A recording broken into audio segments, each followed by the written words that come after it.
Who is your real life hero? What did they do for you? A few weeks ago, a woman gave my 8-year-old son the Heimlich.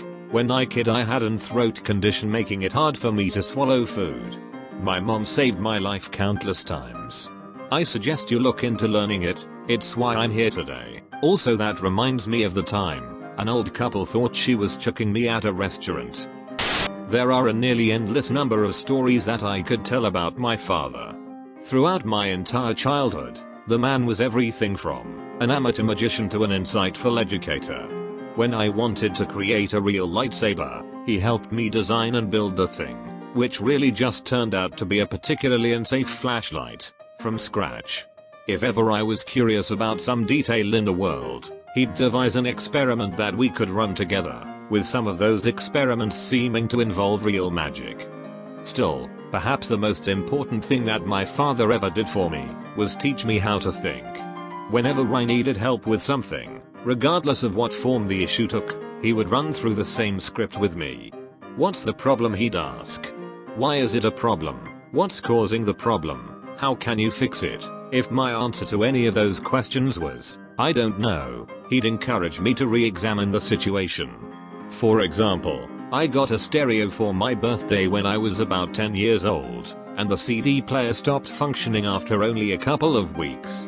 Rather than simply fixing it for me, my father supervised my attempts at diagnosing and repairing the malfunction, using those aforementioned questions as a guide. I can remember carefully extracting screw after screw, exposing the inner electronics of the music player, and thoroughly failing to find anything noticeably wrong with the system. Strangely enough, though, the damn thing started working again after I'd put everything back together, leading my father to offer another life lesson. Sometimes, he told me, if you look at a problem closely enough, it will solve itself. Other times, you have to take a step back and look at the situation as a whole. It took me quite a few years before I realized what I actually learned in those moments, since each scenario seemed pretty unique to me at the time. As I've gotten older, though, I've come to understand what I was actually being taught, and why it was such a valuable skill. There's very little that you can't accomplish if you're willing to figure it out on your own. But sometimes, the real challenge is in changing the way that you're looking at things. I also learned to make sure that my stereo speakers were actually connected. TLDR, my father helped me approach the world with equal parts wisdom and whimsy. What an amazing guy. I want to hear more about the real magic. While I was growing up, magic was just another aspect of the household. My father, who was an amateur magician, as I mentioned, would always find ways of working mystical elements into everyday life. These feats could be as simple as pulling apples out of thin air, or as complex as making dirty dishes disappear. Whatever form they took, his antics had me convinced that magic was a rather mundane aspect of the world, albeit a fascinating one. I would constantly beg to see more tricks, or to learn how to do them, but my dad always abided by his so-called magician's code, never showing me how any of his illusions were accomplished. It seemed, at the time, that I'd be forced to forever rely on my magic dust. It's not what it sounds like. See, occasionally when I'd done something that merited a subtle reward, I would find little specks of star-shaped glitter in a place that I could easily associate with the accomplishment, and in my excitement at the discovery, I would always insist on showing the magic dust to my parents, who would say something like, "It must have appeared because you made your bed so well." Immediately after that, I'd rush off to my secret stash, an old grey box that had once contained a necklace, and carefully deposit the tiny motes of light within it. My collection grew slowly but steadily, and I guarded it as though it contained the most valuable thing on the planet.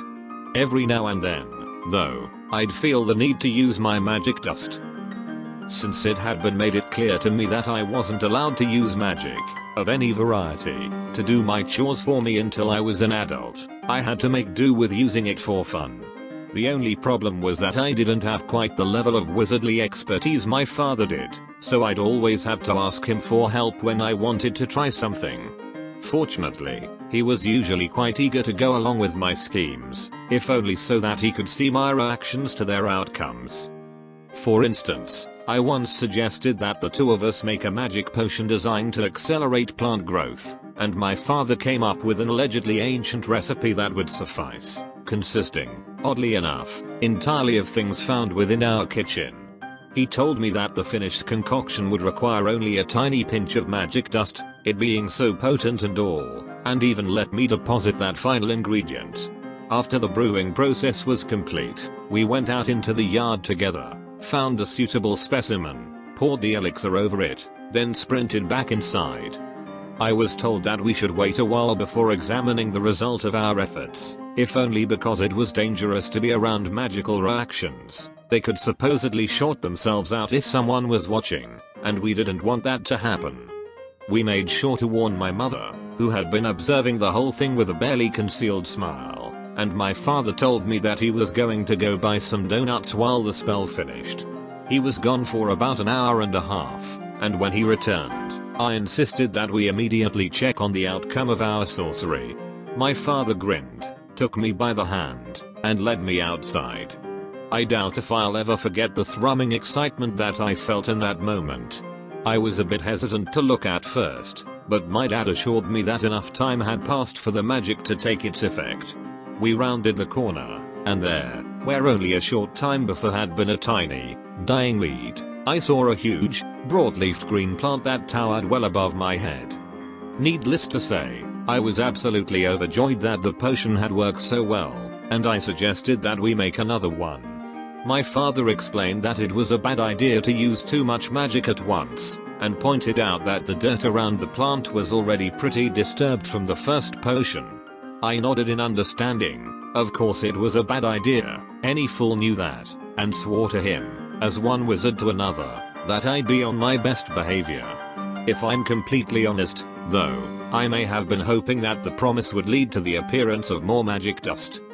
TLDR. Paternal powers prompt potent potions, prospering plants. Mr. Rogers. My parents were both diagnosed with cancer, brain cancer, breast cancer, within 30 days of each other when I was a kid.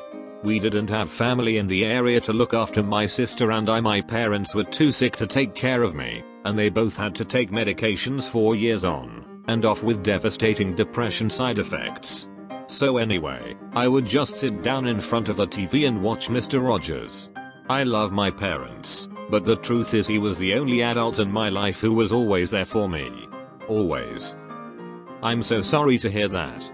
How are they doing now? Are you doing better now? I honestly never watched him before, but I've heard a lot of great things about him. Thanks Dart.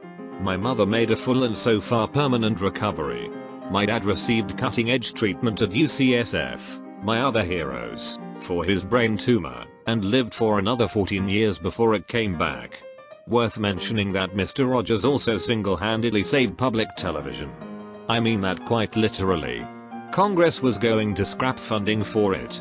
Then Mr. Rogers came in, and testified before them, and changed everyone's minds. Check out his congressional testimony. And there's also a documentary out about him now called, Won't You Be My Neighbor Dart? It will make you cry tears of joy. A random guy who saved my dog's life one night. I had just adopted a large German Shepherd Lab mix that night, and brought him outside of my apartment to pee. I didn't have the right collar, didn't realize he'd never seen traffic before, so he immediately panicked, backed out of his collar, and sprinted across the 4-lane, very busy, road in front of my apartment.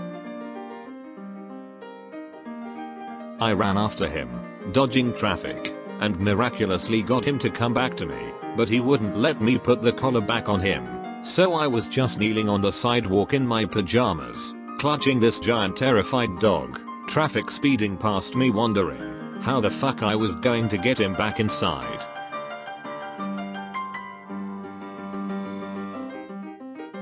And then this random guy appeared in a very nice suit and jacket, and asked if I needed help, and I basically said, yes, can you carry my dog back into my building? And without a second thought, he reached down, scooped up my giant dog like a baby, and walked with me back into my apartment, brushed himself off, and said he was late for a dinner. I gave him a hug, and he walked off. He was amazing, and I think about him all the time.